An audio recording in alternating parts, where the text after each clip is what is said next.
Eu estou aqui com o Evânio Marques, um formando em economia, que só está faltando receber aí o diploma, é praticamente já um economista, um bacharel em economia, e a gente vai conversar sobre a economia do crime, porque é um tema extremamente pertinente, porque temos aí um presidente que foi eleito muito por conta dessa pauta de combate à criminalidade, e no caso dele, combate de uma forma mais conservadora, enfim, que a gente vai discutir aqui em nosso papo, e como eu não tenho muito conhecimento sobre isso, eu fui atrás de alguém que está escrevendo, que já escreveu, na verdade, já apresentou uma monografia, né, sobre o tema de economia do crime. Enfim, Evânio, faça aí uma breve apresentação.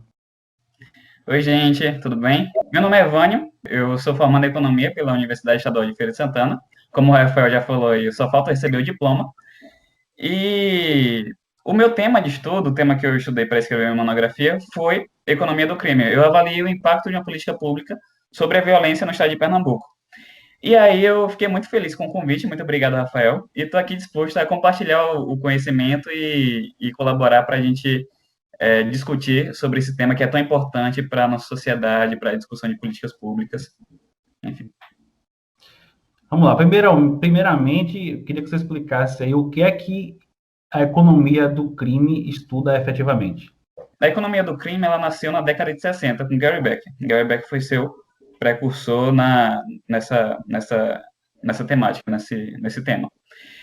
E ele também foi um grande divisor de águas, assim, porque antes dele, qual era a ideia que tinha do indivíduo que praticava o crime? Era um indivíduo que, de acordo com algumas características, ele estava predisposto a cometer um determinado crime. Mas Gary Becker falou, não é bem assim. Ele primeiramente entendeu que o crime ele é um mercado em que as pessoas decidem entrar nesse mercado por uma decisão racional. As pessoas avaliam os custos, os riscos, os ganhos que podem obter e entram nesse mercado.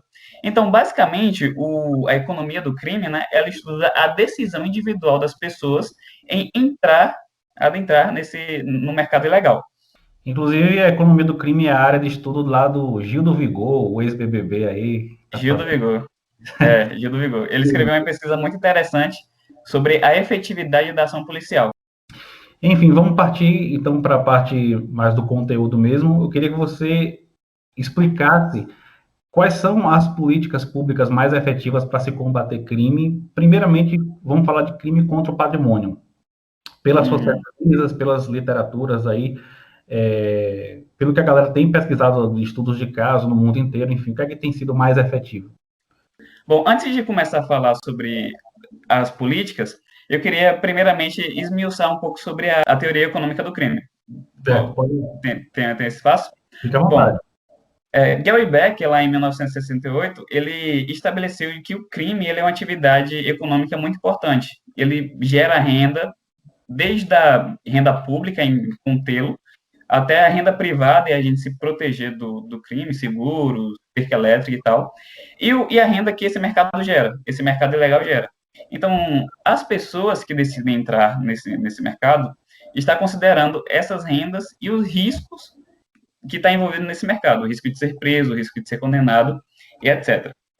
Então, a grande sacada assim de Gary Becker foi que o indivíduo que escolhe entrar no mercado ilegal, a utilidade esperada dele entrar no mercado legal vai ser maior do que a utilidade se ele não entrar, for optar pelo mercado legal. Tá, isso foi o economês, mas o que isso significa? Isso significa que ele vai ganhar mais dinheiro no mercado criminal. Então, basicamente isso, os indivíduos escolhem entrar no mercado do crime se o rendimento lá for maior, se obtiver melhores condições de vida, melhores condições de rendimento. E aí, esse movimento, né, essa ação criminal, ela gera prejuízos para a sociedade. Desde prejuízos de crime contra a propriedade, a gente perdeu algum dos nossos patrimônios, ter carro roubado, moto roubada, celular roubado, ou até crimes contra a vida, homicídio e etc. Então, ele é um mercado que é custoso para a sociedade. Então, é necessário uma intervenção estatal para contê-lo, certo? E aí, o Gary Beck, ele falou que tem duas variáveis fundamentais que pode ter uma intervenção estatal, que é, primeiro, na probabilidade de pegar o indivíduo, e segundo, na penalidade. Por quê? Conforme o Estado ele aumenta a probabilidade de você pegar o indivíduo, você aumenta os custos dessa pessoa entrar no mercado ilegal.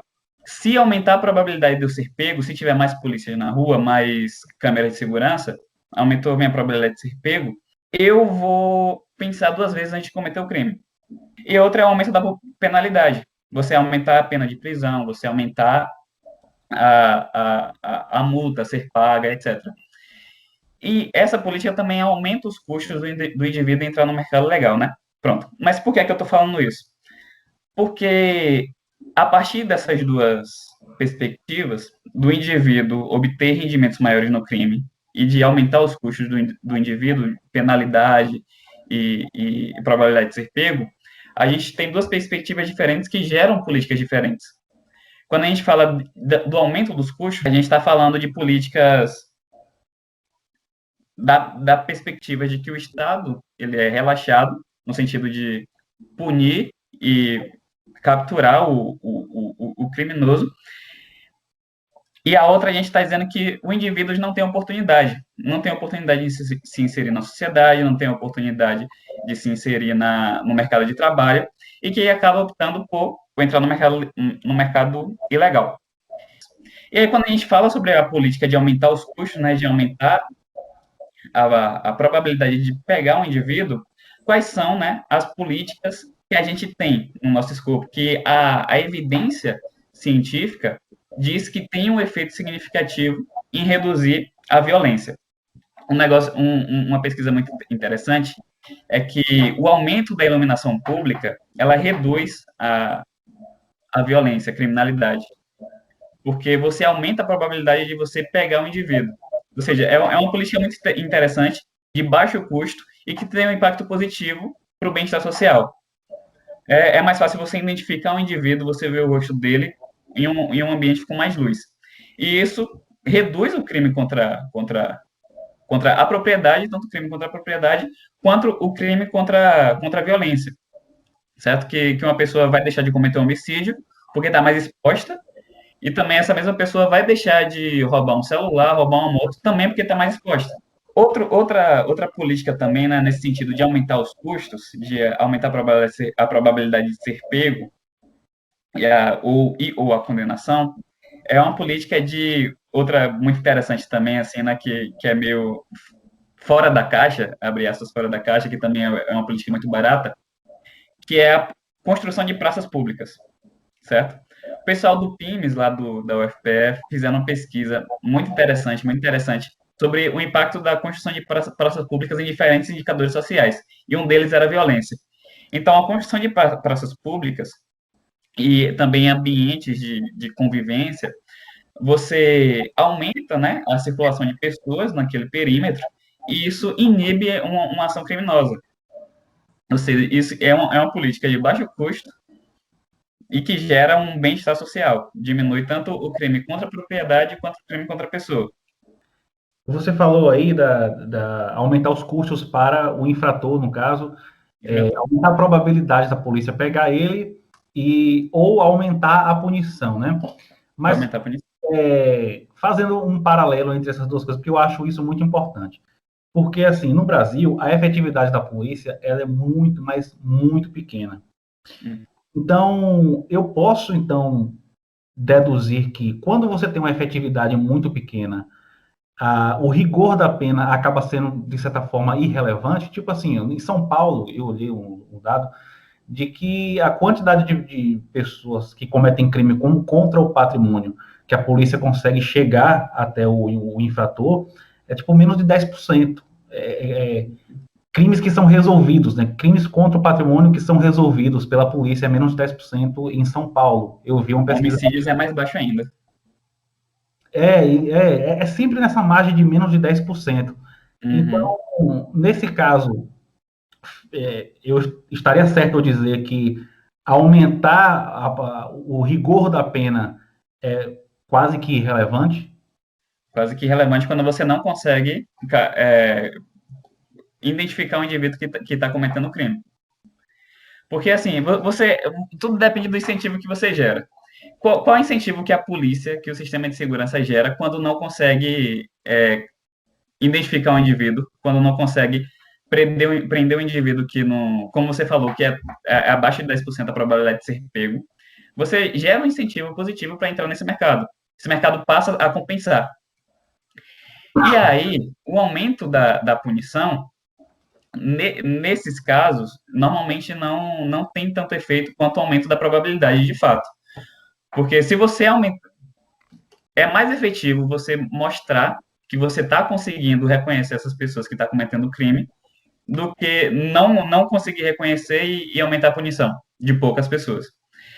Essa questão de aumentar, né, a penalidade funciona muito para leis de trânsito. A pessoa que bebe vai dirigir. Mas a políticas de, no momento, políticas de segurança pública efetiva, de crimes contra a propriedade ou até crimes contra a vida, você aumentar a probabilidade de ser pego, dado que as nossas taxas hoje são muito baixas, teria um impacto mais efetivo. E outra coisa muito interessante também sobre aumentar pena, aumentar a penalidade, né?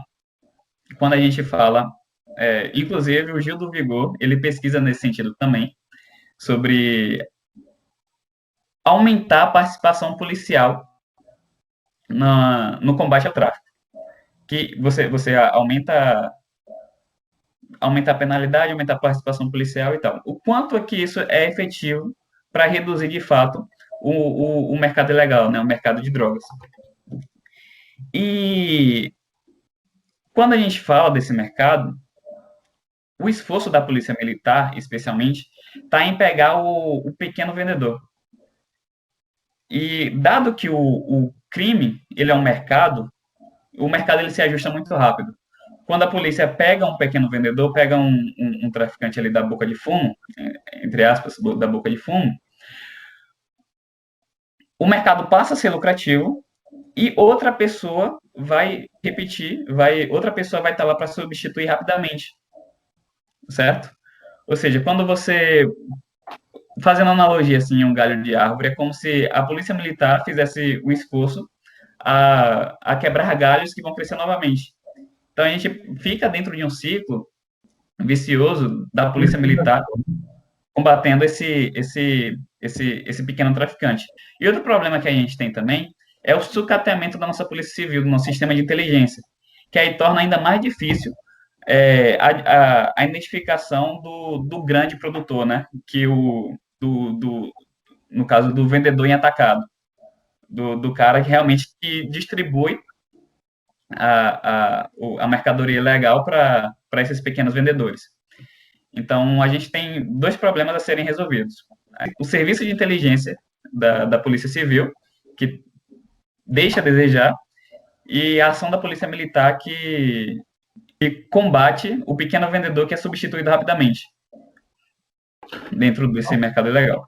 Então, no caso, você acha que o combate ostensivo que a Polícia Militar faz ao tráfico de drogas é ineficiente? É ineficiente porque substitui rapidamente. Tem uma solução de curto prazo, mas seria mais efetivo se o combate fosse ao grande produtor. Então, só organizando aqui o raciocínio, de acordo com o que a gente discutiu até o momento, você acredita, então, que no Brasil é mais pertinente aumentar o custo do infrator via o aumento da probabilidade da polícia chegar até ele? Isso é mais eficiente do que aumentar o custo para o infrator via aumento da pena, mais anos de prisão e tal? Você acredita que é mais ou menos nessa linha? É mais ou menos nessa linha, Eu acredito que o aumento da probabilidade de contê-lo, né, encontrá-lo, prendê-lo, é mais efetivo do que o aumento da penalidade no momento atual. Mas eu acredito também que políticas de inclusão social também são muito efetivas para a redução da criminalidade. Porque esse aí já está na parte do outro aspecto, né? Essa aqui é a parte da perspectiva, abre aspas, relaxada do Estado, ações do Estado em aumentar o custo do indivíduo, mas também tem uma ação do Estado em aumentar os rendimentos futuros desse indivíduo. No mercado legal, né, claro. os rendimentos futuros no mercado legal. Que isso também tem uma influência negativa na violência. E, especialmente, assim, políticas de melhoria de qualidade de educação são efetivas nesse sentido. Então, é como se fosse o seguinte, você tem bem substitutos, né? Como se tivesse um trabalho fora da lei, como substituto de um trabalho dentro da lei, né? E aí, esse trabalho fora da lei vai ter um custo mais elevado, porém, se ele tiver uma receita também muito elevada, ele pode ser atrativo. Então, se você melhora o outro produto substituto, que é um trabalho dentro da lei, né, a migração para o crime vai reduzir, né? E A migração para o crime vai reduzir. ele investe também, vai ter mais pessoas saindo do crime para o mercado formal. Então, Exato. na verdade, você está dizendo, então, que o criminoso ele se comporta de forma racional do ponto de vista econômico. O criminoso se comporta racional do ponto de vista econômico. Ele compara custo e receita, né? Ele compara custo e receita. Custo e receita e as avaliações dos riscos envolvidos em entrar nesse mercado. Porque risco entra como custo, na verdade, né? Entra como custo, é verdade. Risco é quanto maior o risco, maior o custo. Maior custo. Enfim. E a gente tem evidências na literatura, cara, de que a melhoria da qualidade da educação, ela tem um impacto negativo e significativo na violência. Becker e Kassouf, em 2017, avaliaram uma influência negativa, né? Quando há um aumento de 10% dos gastos públicos em educação, há uma redução em 1% da violência, certo? Há uma redução em 1% da violência. Repete esse dado aí que eu não escutei direito. Quantos por cento? Quando aumenta? Quando o governo aumenta em 10% o gasto em educação, a violência reduz em 1%. Medida pela taxa de homicídios. Reduz em 1%. Bom, e além disso, tem outros resultados interessantes de que a evasão escolar, a taxa de evasão escolar, o aumento da taxa de evasão escolar, tem um impacto positivo na violência futura, certo? E falando, né, em perspectivas econômicas e gastos do governo, é muito mais barato para o governo manter esse estudante na escola do que os custos futuros no sistema prisional que ele teria. No sistema de judiciário, policiamento, em uma eventual prisão no sistema prisional. Então, acaba sendo mais barato você manter o estudante na escola do que nas ruas, expostos ao mercado ilegal, né? E quando você mantém esse estudante na escola, você aumenta as chances de rendas que ele pode ter no futuro. E aí você já reduz, você, né, bem, como você falou, bem substituto. Se você aumentando essa renda aqui, você, sem risco, você já aumenta a chance desse indivíduo optar por esse mercado. Eu li um trabalho falando sobre a influência da desigualdade na violência contra o patrimônio. Né? A conclusão desse trabalho, no modelo matemático e tal, a conclusão desse trabalho é de que o aumento da desigualdade influencia positivamente no aumento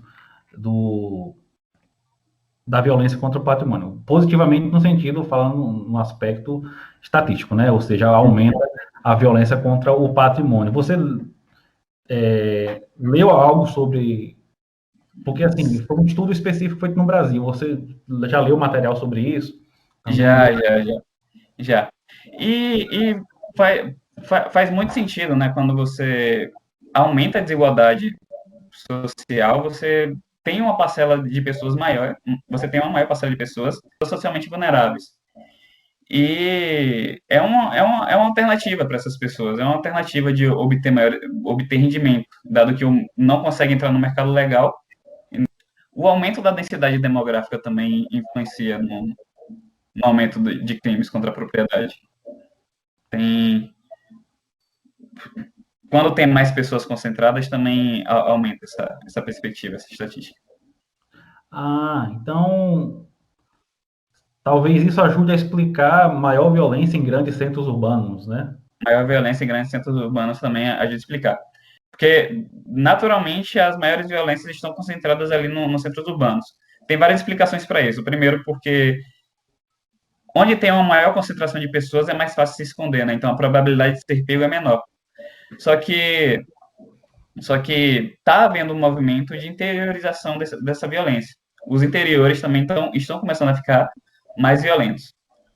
Eu só queria deixar lá dentro aqui sobre a minha pesquisa, que eu avaliei o impacto de educação integral na violência no estado de Pernambuco. E lá tem um programa de educação integral que coloca os estudantes de ensino médio para ficarem mais tempo na escola, período matutino e vespertino. E aí, quando você aumenta o tempo, né, dele em escolas, em acúmulo de capital humano, você reduz o tempo disponível que ele tem para ficar expostos em possíveis atividades ilegais. E aí, supondo, né, que dentro da escola ele está em um ambiente mais construtivo, mais saudável para ele, isso vai ter um impacto positivo e significativo na redução do crime.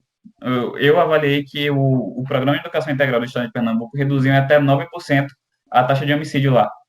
E agora tem uma relação muito curiosa, porque, dado o desenho da política, o aumento da educação ele pode ter um efeito contrário. Ao invés de reduzir, ter um efeito positivo. Por quê? Mas não sobre crimes contra a vida, tá? Às vezes, um aumento da educação, ela pode ter um aumento de crimes contra a propriedade, um aumento de crimes de crimes mais qualificados, digamos assim. Porque quando você aumenta a capacidade de aprendizado do indivíduo, quando você aumenta o conhecimento do indivíduo, esse indivíduo também ele está propenso a cometer crimes mais qualificados. Clonagem de cartão,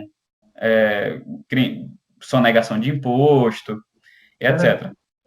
É muito interessante, às vezes esse efeito contrário, né? Então, políticas públicas de educação bem desenhadas tendem a reduzir os dois, mas tem esse efeito contrário, né? E o que seria uma política pública de educação bem desenhada? É uma política pública que vai atingir as pessoas socialmente vulneráveis, é uma política pública que vai deixar uma educação de qualidade disponível para essas pessoas e a baixo custo, de modo que elas tenham condições de ir para a escola e de permanecer. Não adianta nada você ter uma educação pública de qualidade, mas que fica longe da favela, que fica longe de onde as pessoas socialmente vulneráveis estão. Então, você precisa ter um sistema que atenda essas pessoas e que faça com que essas pessoas permaneçam até o final. Seja com o aumento o ensino médio integral, ele tem esse impacto. Ele reduz a taxa de evasão escolar. Mas também outras políticas como merenda escolar e etc. também tem esse impacto positivo e significativo. Além disso, você ter uma ênfase na educação, uma ênfase, como é que eu posso dizer? Você tem uma educação não apenas técnica, mas uma educação voltada para valores, você ensinar política na escola, uma educação mais humanística também não ajudaria a você não ter esse impacto controverso aí de o sujeito está sendo educado, mas ele pode estar também sendo preparado para crimes mais qualificados, né? Ajudaria. Ajuda, né? Então... Ajudaria. Mas aí é o que entra, né? O desenho da política. Por quê? Porque quando a gente fala, assim, dos anos de escolaridade, o retorno privado ele vai aumentando conforme maiores os anos de escolaridade. Por exemplo, no ensino médio, tem mais retorno privado do que no ensino fundamental. Só que no ensino fundamental ele tem um maior retorno social. E esse retorno social a adesão às regras, é se importar com o outro, é saber conviver em sociedade. O ensino médio ainda tem, só que é menos, 1000 vezes menos do que o ensino fundamental. Então, para inserir essa política, né, essa vivência em convívio, essa boa vivência em convívio, para impedir que haja esse aumento do crime de colarinho branco, é aumentar esse retorno social. E como é que você pode fazer isso? Primeiro, você aumentando o tempo médio na escola. Você aumentando o tempo médio na escola, você tem mais tempo para ensinar política, para ensinar a sociologia, filosofia, para ensinar questões de bom convívio em sociedade. Mas o ideal seria uma política em conjunto no ensino médio e uma política também de melhoria de qualidade da educação no ensino fundamental. Então, vamos resumir o que é que a gente concluiu assim, até o momento, né? No Brasil, como a efetividade da polícia é muito baixa, o foco deve ser a efetividade da polícia e não o tamanho da pena, né? O tamanho da pena. Se torna quase irrelevante o tamanho da pena. 50 anos de prisão, mas o policial não consegue chegar até o bandido, então não adianta. Outro ponto que você colocou aí bastante interessante é que apenas educar pode ter um efeito controverso, que aumentar a qualificação. O aumento da qualificação pode fazer com que se gere bandidos mais qualificados, e isso é muito perigoso, sobretudo nesse mundo aí em que o crime está migrando, né? O crime está deixando de ser para ser o crime virtual. Então, é perigoso, e por isso que é muito importante, então, você ter uma política educacional que seja cirúrgica nesse sentido. É educar, mas não para formar gente qualificada para roubar pela internet. Isso. E aí você falou da questão da educação humanística, mas você frisou também a questão do tempo, não foi? Porque a política de educação integral, né? Uma política de educação integral, ela tem um impacto efetivo nesse sentido, porque você tem mais tempo na escola e mais tempo para dar matérias humanísticas, para fazer dinâmicas mais humanísticas e etc.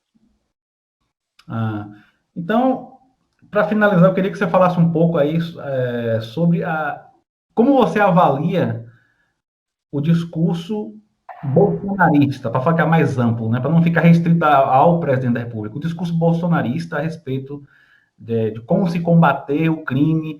Eles defendem uma coisa mais conservadora, de combate ostensivo, armar a população. Como você avalia isso aí? Bom, eu lembro que lá em 2018 eu li todo o plano de governo do Jair Bolsonaro. E sobre segurança pública estava especificamente essa parte. Qual era a ideia, né, do bolsonarismo sobre a segurança pública? Armar a população e aumentar uma ação mais rígida da polícia, ostensiva da polícia, exatamente, como você falou. E o que é que a gente tem de evidência científica sobre isso? A gente já falou sobre a ação da polícia, que a polícia, ela, abre aspas, quebra galhos que crescem novamente. Ou seja, tem uma solução de curto prazo, mas logo vai haver outra pessoa ali para substituir a boca de fumo, vai haver novos criminosos, vai haver mais gente disposta a entrar nesse mercado. E para entrar nesse mercado, você tem que entrar armado, você tem que entrar com um fuzil, você tem que entrar com esse tipo de material. E aí você promove um ciclo de violência, ali um ciclo de violência. E quando a gente fala de armar a população, que é aí que a gente tem de evidência científica, que aumento de armas gera maior violência. Aumento de armas aumenta o homicídio. Mas você está falando de porte ou posse de arma, porque tem diferença, né? Tem uma lei que se restringe a deixar a pessoa ter uma arma dentro de casa, tem uma outra lei mais ampla que permite que você levar a arma para a rua. As evidências mostram que ambos são ruins? Ambos são ruins. Tanto a posse quanto o porte, né? Tanto o porte quanto a posse. Ambas são ruins. Ambas, maior facilidade de acesso à arma, maior arma de fogo, maior violência. Apesar de existir diferença de crime contra o patrimônio e crime contra a vida, tudo que a gente falou até o momento, do que dá certo, do que não dá certo, também serve, porque a gente falou mais de crime contra o patrimônio, mas o que a gente falou até o momento também serve para crime contra a vida? Contra a vida, especialmente a política de educação. Porque o crime contra o patrimônio, como você falou, pode ser estimulado pelo conhecimento, né? Mas contra a vida, não. Contra a vida, o conhecimento não vai servir tanto, não vai fazer tanta diferença em relação a isso aí. Exatamente. Então, nada do que Bolsonaro propôs aí para combate à segurança ou para combate à criminalidade serve, né? Toda essa coisa conservadora Então, é considerada ultrapassada do ponto de vista científico. Seria isso? ultrapassado do ponto de vista científico. Ultrapassado do ponto científico. Ultrapassado do ponto de vista científico, isso. Pronto. E mas o que é que a gente tem até aqui? A gente tem políticas mais efetivas, né? Como políticas de iluminação pública, políticas de construção de praças, políticas que incentivem a participação da polícia civil no sistema de inteligência, de identificar o criminoso, políticas que mudem, né, a composição a atuação da polícia militar, ao invés de uma atuação ostensiva, ter uma atuação que se preocupe mais em atingir o grande produtor do mercado ilegal, e políticas de educação. Tá certo. Eu acho que a gente já pode parar por aqui. Você quer falar mais alguma coisa? Não? Tem algo mais para acrescentar? Muito obrigado pelo convite, fiquei muito feliz e espero que nossa discussão aqui sirva de ponte para outras pessoas que tenham curiosidade sobre o assunto e que tenham vontade de pesquisar também. Valeu, muito obrigado aí, Evânio. Foi bem produtivo aqui. A gente conseguiu responder algumas coisas, né? Você falou coisas que aí que eu não sabia, que eu nunca nem tinha nem me ligado ainda, né? Mas outras coisas, assim, eu já esperava mais ou menos que seria nessa direção, porque eu também já tinha lido, Uhum. eu já tinha lido sobre o assunto. Eu não tinha entrado nos modelos matemáticos, mas eu já tinha lido sobre o assunto, eu já tinha visto mais ou menos o que é que se pensa, o que é que os economistas pensam a respeito da economia do crime. Então é isso. Peça aí, por favor, o pessoal se inscrever no canal, clicar no sino e para receber as notificações. Gente, se inscreve aí, por favor. Clica no sininho para receber todas as notícias que aparecem aqui nesse canal fantástico, só discussão de alto nível. E vem com a gente aumentar essa produção científica, aumentar esse conhecimento e aumentar o nosso saber. Valeu! Viu? Deixa eu parar aqui.